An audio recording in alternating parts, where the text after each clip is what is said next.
Benfleet Station near Basildon in Essex at 7:30 in the morning. And stepping onto the platform are people who perform a daily ritual which is almost unique in Britain. They're called commuters. In simple terms, they work in London and have chosen to live outside it.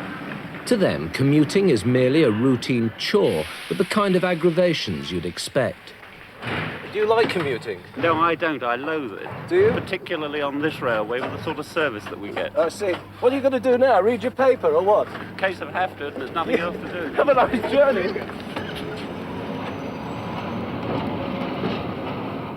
In fact, these people who jostle every day for the privilege of spending an hour in an overcrowded railway carriage are a very strange phenomena indeed. In the provinces, people tend to live near their work. Only in the densely populated southeast of England will you find commuting on a scale like this. Some will spend up to 4 hours a day commuting. Others pay British Rail nearly £1,000 a year for a season ticket. During the week in winter, they may never see their homes in daylight. Their lives are controlled by railway timetables, by buses, tubes and the weather. A strike, a derailment, even a small alteration in a timetable could turn their routine into chaos. There are 450,000 of them on the move each weekday. The starting point could be a country whistle stop beside a village green. Then they might have to change trains here in the mad scramble of East Croydon with its complex of platforms, tunnels and bridges.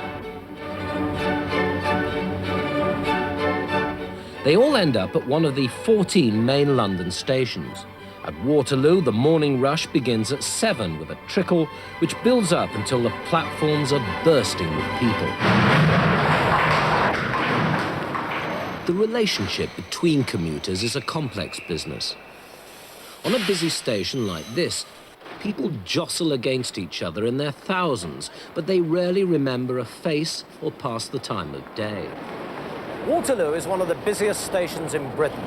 Well over 130,000 commuters use Waterloo every day. And I wonder how many of them, as they scurry backwards and forwards across the platforms, ever give a thought to a very high-up person indeed in British Rail, who from her elevated position can give them news which will bring contentment or else turn their lives into one of abject misery. That is because while they never see her, they certainly hear her. 12:46 to Bournemouth will leave from platform 10, calling at Woking, Basingstoke, Winchester, Eastleigh, Southampton Airport, Southampton, Brockenhurst, New Milton, Christchurch and Bournemouth. Margaret Knight is one of the voices of Waterloo, who sits in isolated splendour 30 feet above the station. Margaret, what's the worst possible thing that could happen to you? Oh, when I've got to announce that the station's got to close down, perhaps due to a derailment. It's about the worst, and there's no services out. We just get a great crowd of people on the concourse wondering what's going on. What do you do then? You have to keep apologising when you're sorry due to a derailment outside the station. There'll be no services here. When you're sitting up there, what do you feel when you're looking down here? Well, you sort of really feel quite detached, but you have to sort of think about it from their point of view, so that's why you keep up the apologies and the announcements.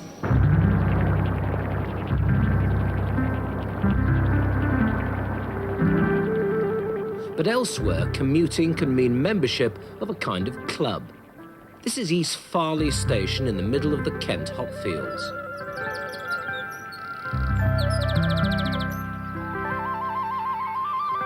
On arriving, there's usually a morning ditty chalked up to cheer up a commuter's day. In this case, it's a welcome to us. Good morning start with a nation's thanks. A nation's smile and a nation's pranks through nationwide.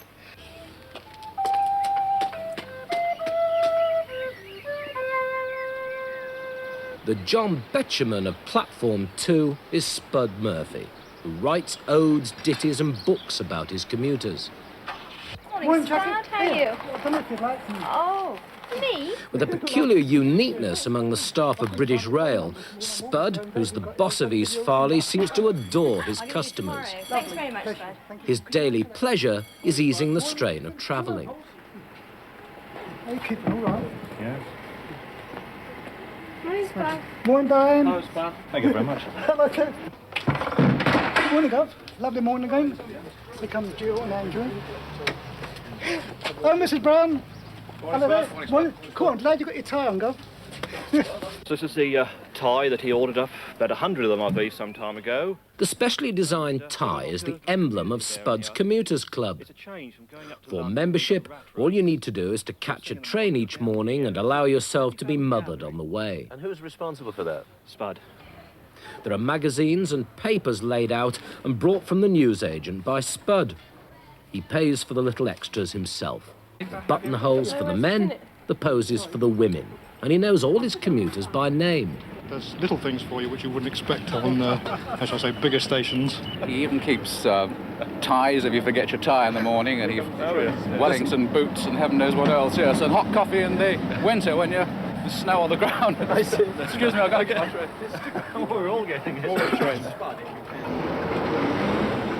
Another train pulls out for London, and Spud's always there to wave goodbye. Then he makes sure that no regular misses the 8:05. Good morning. He phones his commuters at home to get them to the station on time. I was trying to get Pat. I've got to give her an early morning call. I'm terribly sorry. Spud's commuters must be the most pampered rail travellers in the country, and such is the warmth of the man that he considers the extra services he lays on to be merely part of the job. Well, it's just something that built up over the years. Morning, Mr. Mixton. Sometimes they say, oh, like to come along and say, ain't got a tie, so I'll give them a tie. But it wasn't intentional. They start the idea, they've come without something. They won't come without a button, they've come without a bit of shoe polish. I want to clean their shoes. Yeah, you've even got needles and thread for them there. Yes, oh yes, they come here for that. But it's not really a service, it's just something that's grown up over the years. I like my job, I like people, I like making somebody's day. More Miss Clements, I like making somebody's day, and... You know them all by name, don't you? Oh, yeah. Spud can brighten up a commuter's day, but what about the journey itself? The average commuter spends between 2 to 3 hours a day on the train. Unless they read a paper, how do they pass the time? Staring out of the window at the same view they see twice a day? Looking at the same faces? It's amazing in a packed train how little conversation you hear. But inside each person jogging their way to London, there's an awful lot going on. For instance, very strange things can happen on the 837 from Soul Street in Kent to Holborn Viaduct. A journey on this train can be a somewhat eventful affair.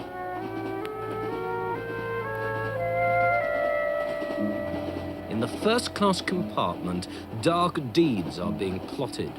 There's murder in the air, mystery and suspense. Will a severed torso be dragged from the river tonight? And how come a respectable solicitor like Michael Gilbert is mixed up in such a business?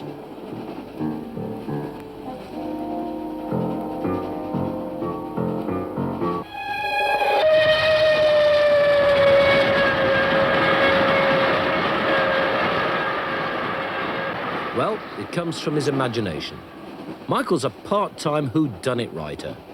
He's had 18 best-selling detective novels published and many television plays. And he's written every single word on a train. What is there about a railway carriage which inspires you to write? It's not particularly the carriage. The point is really that if you do the same thing at exactly the same time every morning, it seems to come more easily. Like a sort of routine, you mean? Like a routine. Yeah. Do other people who commute with you, do they know that you're sitting there creating whodunits? The regulars, there really are very few actually on my train now. There used to be many more, but the regulars know, yes. Yeah. The irregulars, I always hope, pipe down. I see. Or get on with their own work. Yeah. Commuting is a funny business, isn't it, actually? It's a very strange, unique thing for this part of the world. Yes. You've been doing it now for 25 years. Do you find it a strange thing to do? Good heavens, no.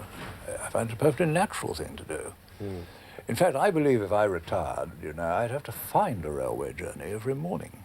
What do you mean? I'd have to go somewhere by train in order to continue writing. Really? I think so, yes. You wouldn't be able to carry on without you sitting in a railway carriage? Some people like to write in complete silence, sort of ivory tower business. I think that doesn't suit me at all. I like a bit of hustle and bustle. I think the best television I ever wrote was in the Golden Arrow Bar in Victoria.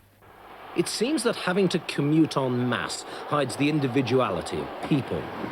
It would be gross impertinence to ask how the person in the seat next to you is passing the time, but what if you take the trouble to inquire? Do you mind me asking how you spend your time on a train? That's a difficult question to ask. Now my slowness I'm trying to mask. For the time you've set on it leaves me short of a sonnet, but I'll try to get down to my task. You write poetry, do you? Whilst travelling to London by train, here's my way of relieving the strain. I write sketches of persons, that is limericks, or worsens, depends on the state of me brain. This is the 7:30 commuter special from Folkestone to Cannon Street. There are 6 regular bridge schools on it every morning and night. That passes the time, but these people pay well over £500 a year in fares. And what about the tedium they must face each day in a carriage, and the homes in the country they cherish but only really see at the weekend? Sometimes our complaint is we've not time to finish the last rubber. That's the main complaint, I think. We've been known to sit in Cannon Street to finish a hat.